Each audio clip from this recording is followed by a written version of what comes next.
Ah yes, Kirby and the Amazing Mirror is my favorite GBA game, and is the peak of what the console can do in my opinion.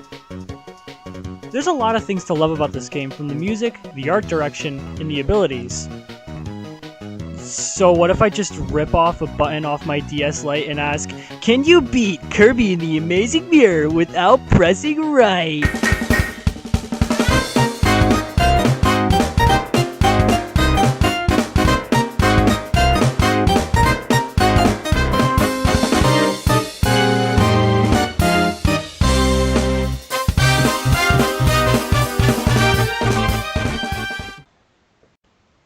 Yeah, I'm gonna cut to the chase. This challenge was a pain to complete, but honestly, let's get to the rules before I explain why that was. One simple rule: I am not allowed to click the right button on the D-pad. That's it. Now, despite this simple rule, I should probably explain why that is a big issue. Turning around. Yeah, literally just turning around is enough to make half of this challenge a chore. Because if I can't turn right, then I'm cooked. Straight up. But that's it for the rules. And I should probably just mention one more thing.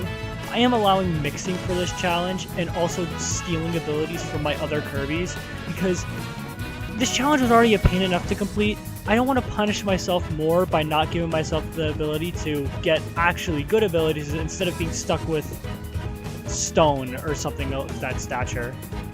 Anyways, let's move on to the beginning tutorial area.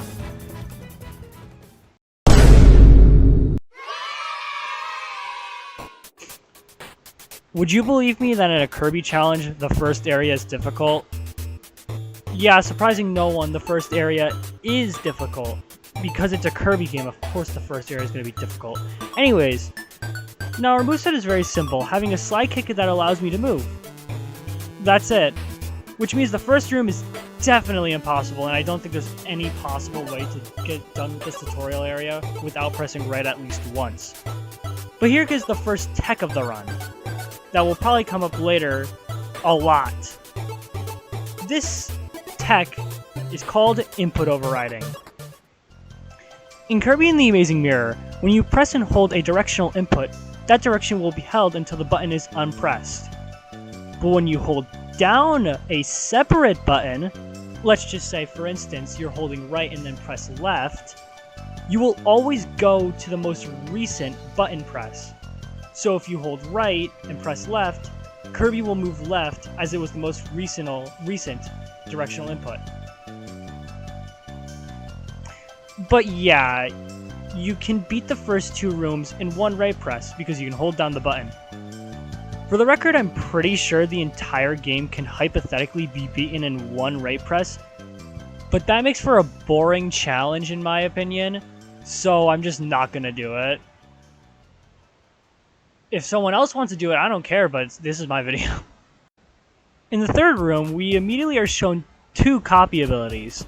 Cupid, which is a low C tier ability because it's got range and allows us to take out bosses pretty mindlessly. But the other ability has a lot more going for it. That ability is Sword. Sword is actually decent. Its pros are being able to move super precisely, pretty much just like a few pixels per slash. And its cons are outweighing it by so much. You can't move in midair, and there's no way to turn right with it. So I personally would put it in B tier, because precise movement is literally required more than you think. But let's be honest, those don't matter when burning is later in the room. Ending off the beginning trio of abilities, we have something that is easily A tier, because it gives aerial movement.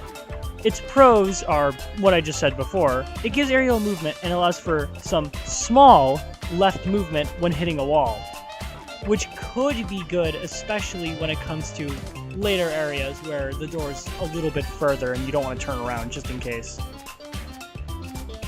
But that's it for the tutorial area, with a total of one right press to our name. So now we get to the actual game.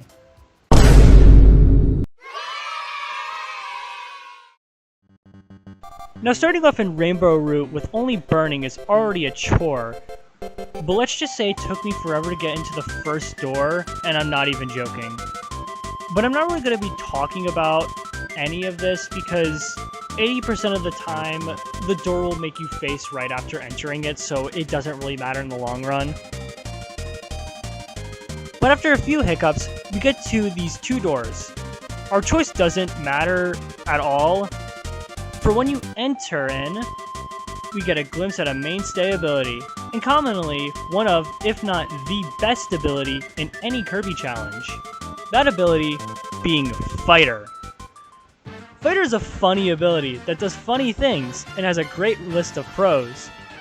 Its pros: has precise movement, has a projectile allowing you to stay in one spot for most of the bosses, allows for downward star block breaking with its kick. Yes, I know slide kicks can also do this, but they're a lot more inconsistent and require a lot more movement, and if you don't really want to turn around, then this is definitely the better option for breaking blocks. Anyways, allows for full right aerial movement, which is something we need, with its rising break. And finally, it's actually just pretty good against most bosses, especially the mini-boss cast, except for a few that fly, but that's about it. Its one con is that it can't turn right. Yeah, this is sad, but I kind of expected it going in. I've tried numerous things trying to get it to turn right, but you just can't do that. But like a room or two after, I have to make a switch to a different ability. Missile. Yay, missile. Given my reaction, you'd probably guess that this is a bad ability, so why am I switching to it? Well, I'm going to talk about the cons first, because missile is already a problem despite being really good for this challenge. To list off the cons, in the way I wrote them in my script: very weird to control. I hate controlling this thing. Does terrible damage to bosses. Clunky. I hate controlling it. Awful controls. Given the way I wrote those down, you could tell how I feel about this ability. But why is it so good? That's because of its pros. It allows for rightward aerial movement, which is obviously great. But it also provides me with the most important thing to this challenge, and is super valuable, that it can only be shared with one other ability. It's able to turn right. Now, missile, when it crashes into a wall, it will always make you face right, even if you start turning left. I don't know why it does this, but it does happen. So this makes Moonlight Mansion, which is the second world of the game, entirely possible.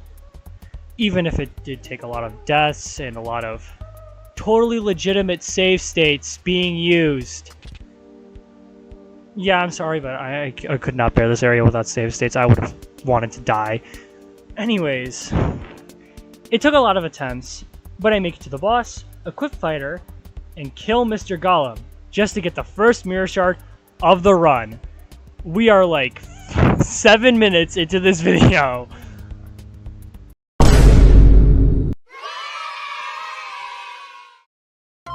Now that Moonlight Mansion is out of the way, I'm not going to explain every area in excruciating detail like I did the previous 2 chapters, even if they weren't really in detail to begin with, but anyways. I feel like I've set the groundwork for the rest of this challenge. The next thing on my laundry list of objectives is to figure out what I want to do next, which I will go over the list of worlds that I could potentially go to next. World 3, Cabbage Cavern, the world filled with tight corners and has water. World 4, Mustard Mountain, a lot more wide open, but has copy ability destroying lava. World 5, Carrot Castle, nothing of note and should be easy. World 6, Olive Ocean, the hardest one because of all the water. World 7, Peppermint Palace, on par with Carrot Castle. World 6, Radish Ruins. It's pretty much just the same as the prior one. World 9, Candy Constellation. Before even getting into this challenge, I figured that this would be the easiest world, so I'm going to try to tackle this one last and get rid of the problem worlds first. I decided to go hardest to easiest because I want to get Olive Ocean out of the way. Also, the button of Olive Ocean's A section is unbelievably useful, so that's why I chose going forward. But if you need a list of what I'm choosing, here it is. Or, hopefully, here's what it is. Starting off with World 6, then going to World 3, then World 4. The next few worlds are interchangeable. The ones that I didn't mention, I could do them in any order, so I'm just going to write them down in numeric order, which would be 5, 7, 8, and 9. That's the perfect route I could think of, although I'm not sure how much further I could even go. Well, now that I have the best route for Olive Ocean, which won't be fun, I might as well get there.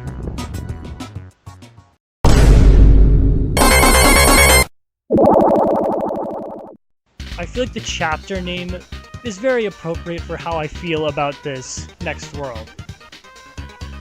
But getting to Olive Ocean wasn't too bad, but unfortunately to get there requires one right press from the route that I took.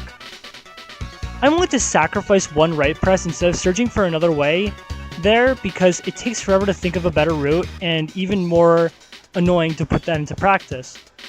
Not to mention that I did end up checking every possible route to get there, and all of them required some sort of right press, so I'm pretty sure it's just impossible to get there.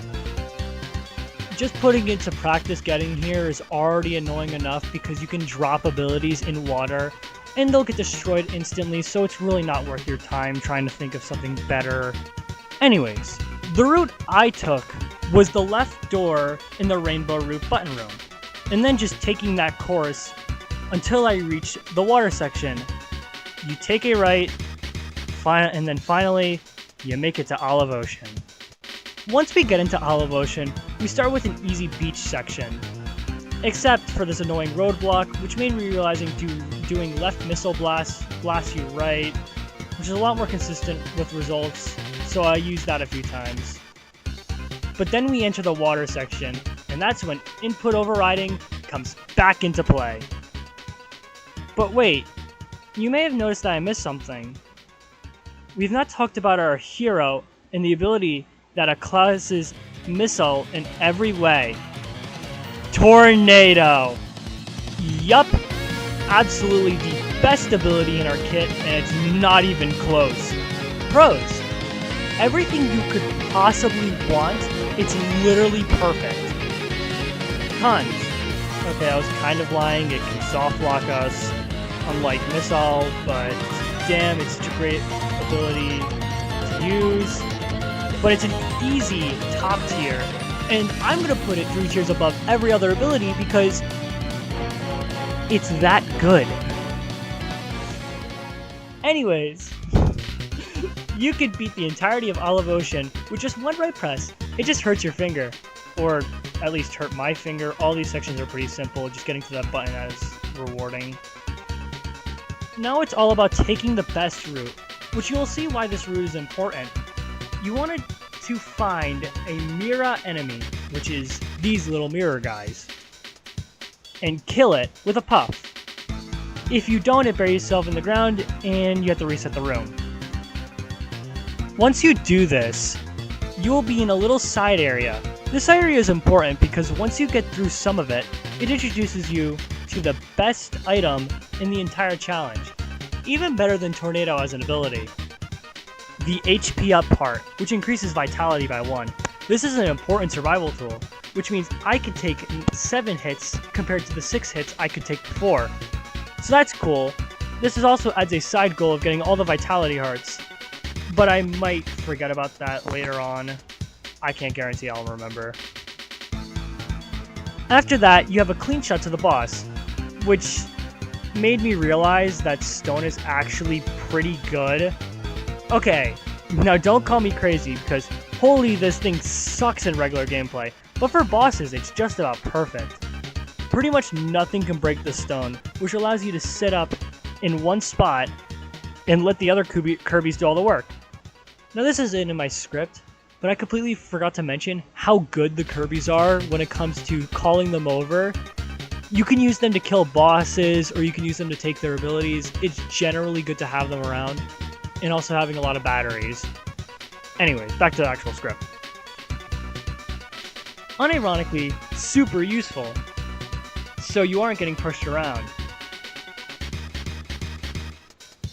Anyways, the boss, Gobbler, is the easiest boss in the game, not kidding. He is shockingly super weak, and my squad of Kirbys was quite easily able to take him out.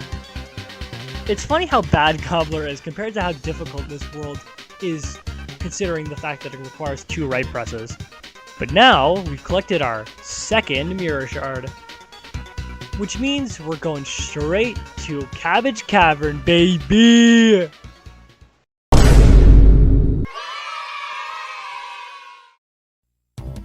Yeah, just getting the Cabbage Cavern is a hassle. And even worse, Tornado, or Missile, are absolutely required here.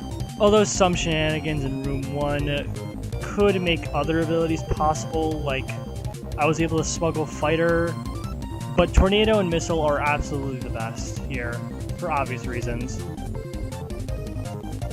This is because the way the cavern is set up, you have to travel in zigzags, which requires some right presses if it wasn't for those 2 abilities. Safe to say, this was an absolute pain, and save states were used because I have other things that I need to do, rather than spend hours upon hours just playing a single segment in a Kirby challenge, because I would go mad. But other than a few hiccups, getting to this room is pretty easy. The only reason I mention this room is because I'm baiting you and we are actually going to Radish Ruins. Yep, it is actually a lot better for the route and saves 1 right press because I don't have to revisit the water section in Cabbage Cavern. So how is Radish Ruins? It's actually quite easy. Hello, Editing Carbon here. So it wasn't really that easy. I had to manipulate RNG to get Tornado from one of my other Kirbys just to get by this area, or a previous area, should I say. So it's impossible without it, so just if you're going to attempt this, then get Tornado to enter into Cabbage Cavern, but that's it. At least in comparison to other stages. And it allows for us to nab the Tornado ability pedestal, which is used a lot. All the rooms are easily clearable with Tornado, and the mini-boss with Master Hand is a complete joke because our Tornado's invincibility.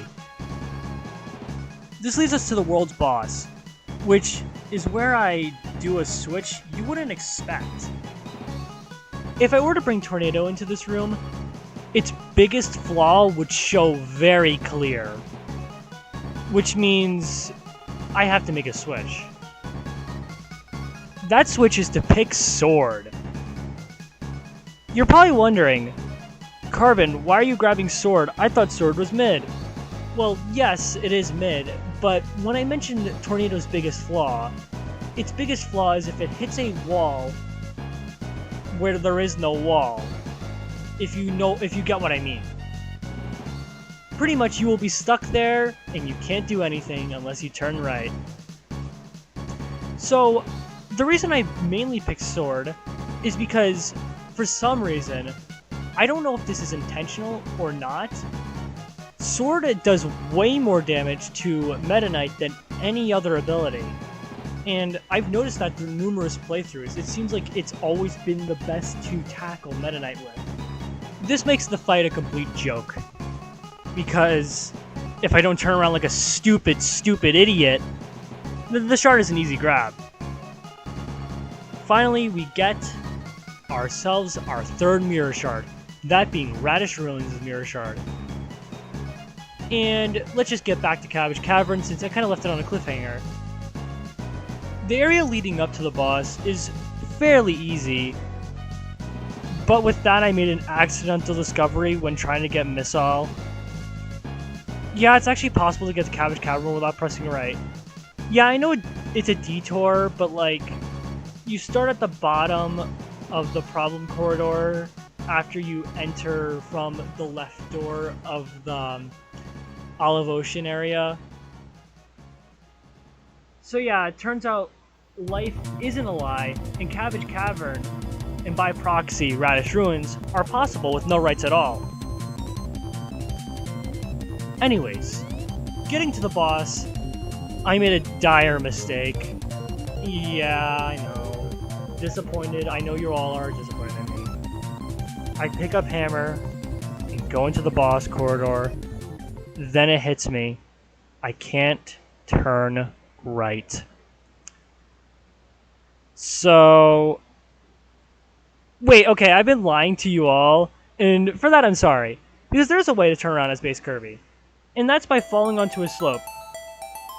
Yeah, okay, let me explain. Take this area right next to me, for example. Big steep slope is right here. And you are distance away from it. When you drop Kirby, he will enter a tumble state, where he can kill enemies by landing on them. But here's a small quirk you may not know. When in this tumble state, and you slam onto a steep slope, something magical happens.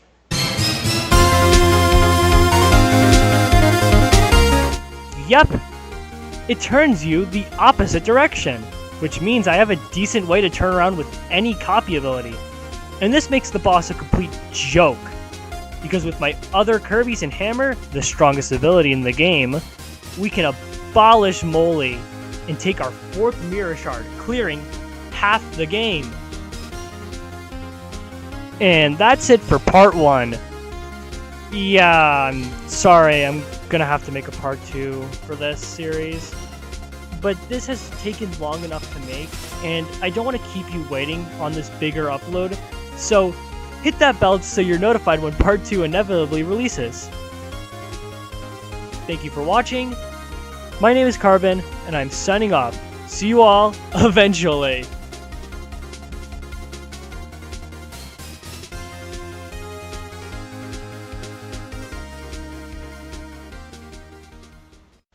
Fuck you, missile!